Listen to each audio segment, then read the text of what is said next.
সৈয়দনা আদমকে আল্লাহ যখন বানালেন তিনি বানালেন মিন তিনিন লাযিব, এঁটেল মাটি থেকে বানালেন। ও আকাশ, এই মাটির উপরে 40 বছর তুমি বৃষ্টি দাও। 40 বছর এঁটেল মাটির উপরে বৃষ্টি জমতে জমতে জমতে জমতে এটা হয়ে গেল হামাইম মাসনুন, কাদামাটি। সুবহানাল্লাহ পড়েন। কাদামাটি থেকে গেল 40 বছর। কাদামাটি থেকে আল্লাহ সৈয়দনা আদম আলাইহিস সালামের ডাইস বানালেন। তারপরে আল্লাহ সূর্যরে বললেন, ইয়া শামসু হাররিকি আলাইহি 40 ইয়াউমা, ও সূর্য এবার আদমের কায়ার উপরে, মূর্তির উপরে তুমি 40 বছর সূর্যের আলো দাও। ইসলামিক লাইফ, জীবন গড়ুন কোরআন সুন্নাহর আলোকে। তার এই আল্লাহর কোরআন যদি ঠিক মতো পড়া যায়, মানুষের মতো মানুষ বানিয়ে আপনারা জান্নাতি বানাবে কে? তার মানে এই কোরআন পড়লে মানুষের মতো মানুষ হওয়া যায়। চিল্লায় বলেন, কি হওয়া যায়? সবাই বলেন, মানুষের মতো মানুষ হতে চান তো সবাই? সবাই চাই?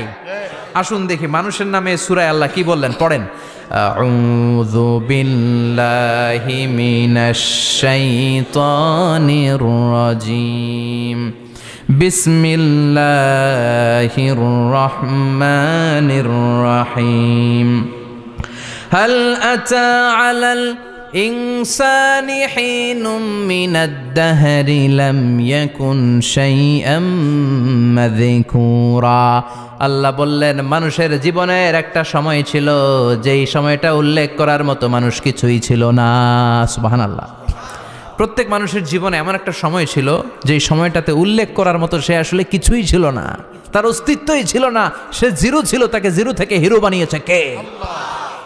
হাল আতা আলাল ইনসান, এই হাল হচ্ছে ইস্তেফাম তাকরিরি, বিমানা কাদ আতা আলাল ইনসান, অবশ্যই অবশ্যই মানুষের জীবনে এমন একটা সময় এসেছে, লাম ইয়াকুন শাইআম মাযকুরা, উল্লেখ করার মতো সে কিছুই ছিল না। কার কথা?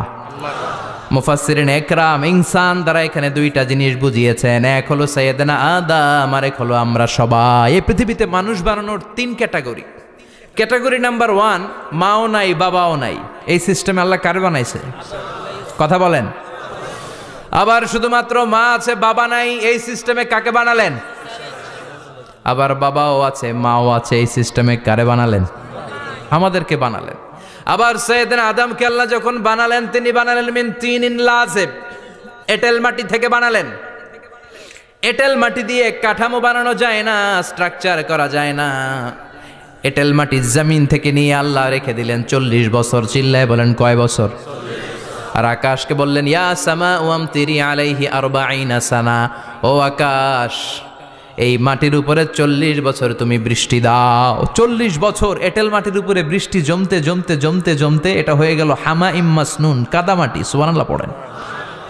কাদামাটি থেকে গেল 40 বছর। কাদামাটি থেকে আল্লাহ সাইয়েদনা আদম আলাইহিস সালামের ডাইস বানালেন। তারপরে আল্লাহ সূর্যরে বললেন, ইয়া শামসু হাররিকি আলাইহি 40 ইয়াউমা, ও সূর্য এবার আদমের কায়ার উপরে, মূর্তির উপরে তুমি 40 বছর সূর্যের আলো দাও। 40 বছর সূর্যের প্রখর ও তীব্র তির্যক তাপে এবং কিরণে আদম হয়ে গেছে এখন সলসলিন কাল ফাখার, টোকা মারলে ঠন ঠন করে। সুবহানাল্লাহ পড়ে। এখনো রুহের ফুৎকার দেয় নাই এখনো, কিন্তু কেটে গেছে 120 বছর। 340 কত? 120 বছর চলে গেল। এই বিশাল লম্বা সময়ে আল্লাহ বললেন, লাম ইয়াকুন শাইআম মাযকুরা, উল্লেখ করার মতো আদম কিছুই ছিল না। রুহের ফুৎকার যেহেতু দেয় নাই 140 বছর, এটা এঁটেল মাটি, পরে ছিল কাদামাটি, এরপরে হয়েছে মূর্তি, ঠনঠনে মূর্তি। উল্লেখ করার মতো আদমের জীবনে 124 বছরে কিছুই ছিল না। চিল্লায় বলেন, ঠিক কিনা? আবার আমরাও যারা সলিমুদ্দি কলিমুদ্দি, আমরাও আমাদের মায়ের পেটের ভেতরে প্রথমে ছিলাম 40 দিন। বুখারীর বর্ণনা, ইন্না হাদাকুম ইউজমাউ খালকুহু ফি বাতনি উম্মিহি 40 ইয়াওমান সুম্মা ইয়াকুনু নুতফাতান মিসলা যালিক সুম্মা ইয়াকুনু আলাকাতান মিসলা যালিক ফায়াতি ইলাইহিল মালাকু ফায়ানফাখু ফীহির রূহ। আমরা যারা সলিমুদ্দি কলিমুদ্দি, আমরা আমাদের মায়ের পেটের ভেতরে 40 দিন ছিলাম নুতফা, এক ফোঁটা বীর্য। তারপরে 40 দিন ছিলাম আলাকা, রক্তপিণ্ড। তারপরে 40 দিন ছিলাম মুদগা, গোশতপিণ্ড। 3 40 120 দিন। কয় দিন? এই 120 দিনের লম্বা সময়ে লাম ইয়াকুন শাইআম মাযকুরা, উল্লেখ করার মতো আমরা আসলে কিছুই ছিলাম না, কারণ মানুষই তো হয় নাই। ডিফর্ম বেবি, এখনো দেহের আগাগোড়া কিছু হয় নাই। 120 দিন পর ফেরেশতা এসে আমার দেহের মধ্যে ফুৎকার দিয়ে যায়, তখন আমার হার্ট পার্টিশন চালু হয়ে যায়, আমার হার্টবিট চালু হয়, সিস্টলিক ডায়াস্টলিক, এই যে ধপ ধপ ধপ, এই প্রেশারটা ছাড়া মানুষ বাঁচে? ফুসফুসের কাজ কি? খালি ধপ ধপ করে, দম টানে আর দম নেয়, দম ফুরাইলে ঠুস।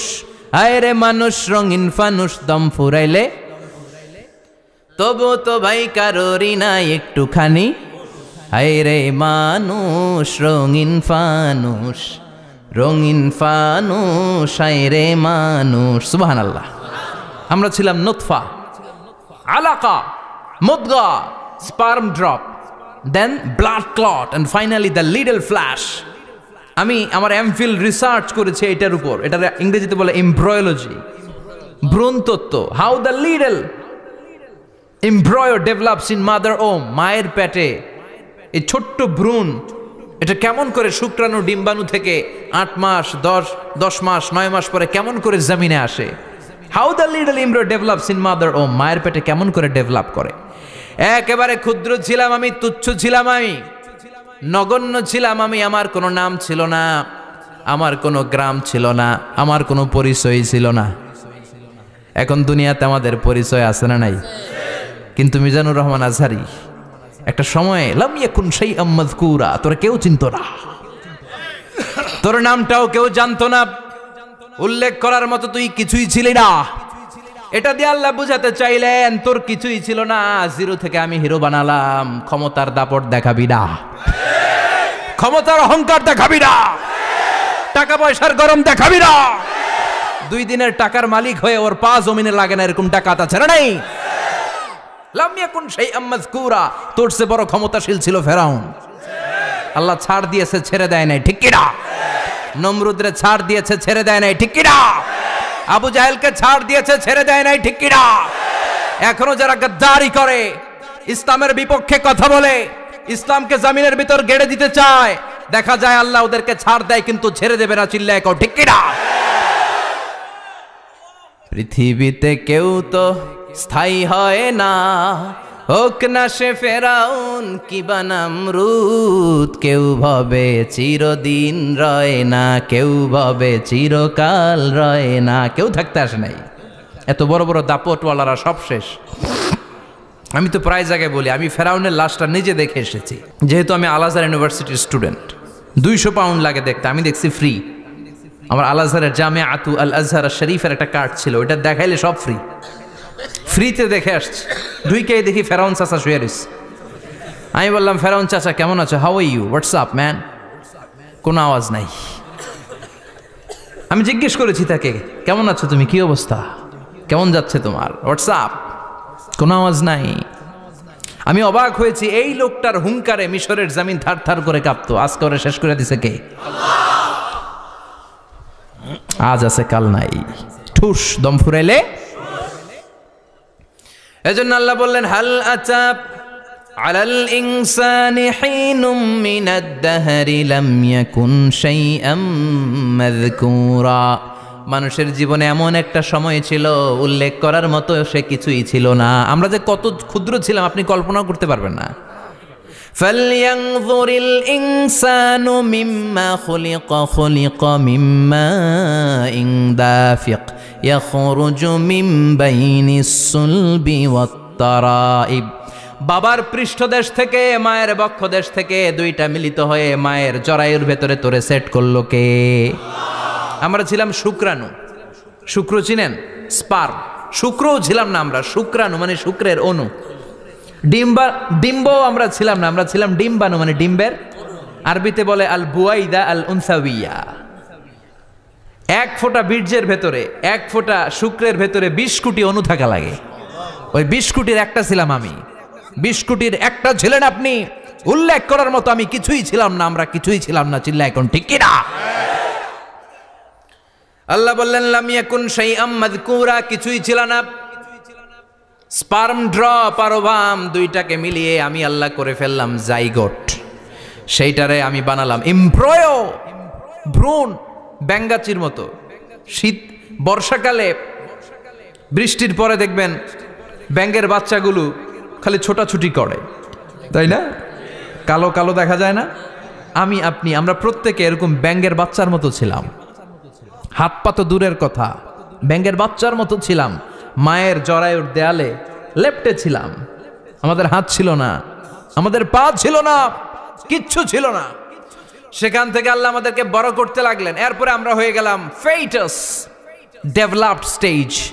120 দিন পরে আল্লাহ তাআলা আমাদের রুহের ফুৎকার দিলেন, আমার হার্ট দিলেন, আমার লাংস দিলেন, আমার গল ব্লাডার দিলেন, আমার কিডনি দিলেন, আমার লিভার দিলেন, আমার ইন্টেস্টাইন দিলেন, আমার দেহের ভিতরে তিনি রক্ত ঢুকিয়ে দিলেন। আমার কলবের এই ধাক্কাধাক্কি শুরু হয়ে গেল। আল্লাহ বললেন এই কলবটা সব চাইতে দামি অঙ্গ, কলবের মধ্যে জিকির ভরতে হবে কার? লা ইলাহা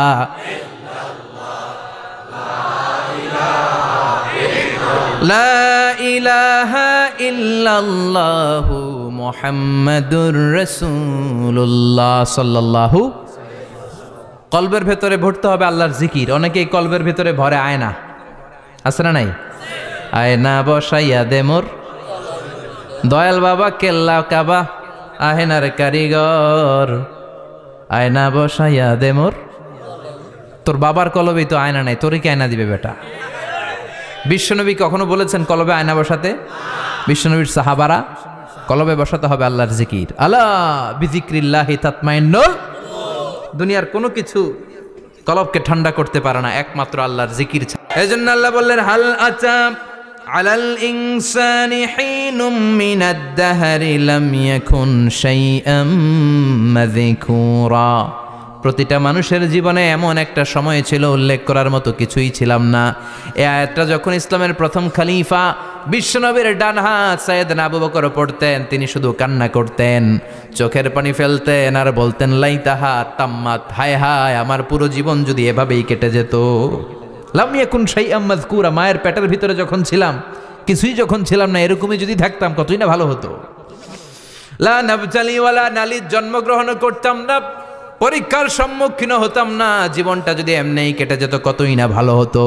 এজন্য আল্লাহ বললেন প্রতিটা মানুষের জীবনে এমন একটা সময় ছিল উল্লেখ করার মতো সে কিছু ছিল। এরপর আল্লাহ বললেন ইন্না খলাকনাল ইনসানা মিন নুতফাতিন আমশাজিন নাবতালি ফাজআলনাহু সামিআন বাসীরা। নিশ্চয় আমি মানুষকে জমাট বাঁধা মিশ্রিত নুতফা থেকে তৈরি করেছি। বাবার শুক্রাণু মায়ের ডিম্বাণু দুইটাকে মিলিয়ে দিল কে? জরায়ের ভিতরে সেট করলো কে?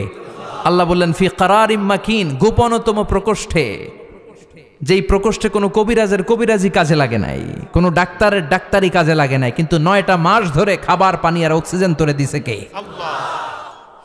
আবার আল্লাহ বললেন ফি যুলুমাতিন সালাস, 3টা প্যাকেট পড়িয়ে তোরে আমি রেখেছি, যতটুকু টেম্পারেচারে রাখলে তুই বেঁচে থাকবি ততটুকু টেম্পারেচারে তোরে রেখেছে কে? এজন্য আল্লাহ বললেন মিন নুতফাতিন আমশাজিন নাবতালি, তারপরে তোকে আমি পরীক্ষা করতে শুরু করলাম দুনিয়ায়। দুনিয়াতে আমাদের জন্য পরীক্ষা আছে না নাই? যে আল্লাহর কাছে যত প্রিয় তার পরীক্ষাও তত। আসাদুন নাসি বালাআন আল আম্বিয়া, দুনিয়ার মধ্যে সব চাইতে বেশি আল্লাহ পরীক্ষা করেছেন নবীদের, ঠিক কি না? সাইয়েদনা ইউসুফ আলাইহিস সালাম 10 বছর জেলে বন্দী ছিলেন, বিশ্বনবী 3 বছর জেলে বন্দী ছিলেন। শিয়াবে আবি তালেবের জেলখানায় বিশ্বনবী ছিলেন কি ছিলেন না? এজন্য জেল জরিমানা মুমিন ভয় পায় না, ঠিক কি না? আল্লাহ বললেন নাবতালি, তোকে আমি পরীক্ষা করব ভয় দিয়ে, ক্ষুধা দিয়ে, সম্পদের হানি ঘটিয়ে, প্রাণ নাশের হুমকি দিয়ে। ইসলামের কথা বলা এত সোজা না। আপনি ইসলামের কথা বলবেন, আপনার বিরুদ্ধে ষড়যন্ত্র আছে না নাই? কিন্তু এগুলো দেখার আমাদের সময় আছে নাকি? আমরা কোরআনের কথা বলেই যাব, কোরআনের শান্তির বাণী বিশ্বব্যাপী আমরা ছড়িয়েই দিব, ঠিক কি না?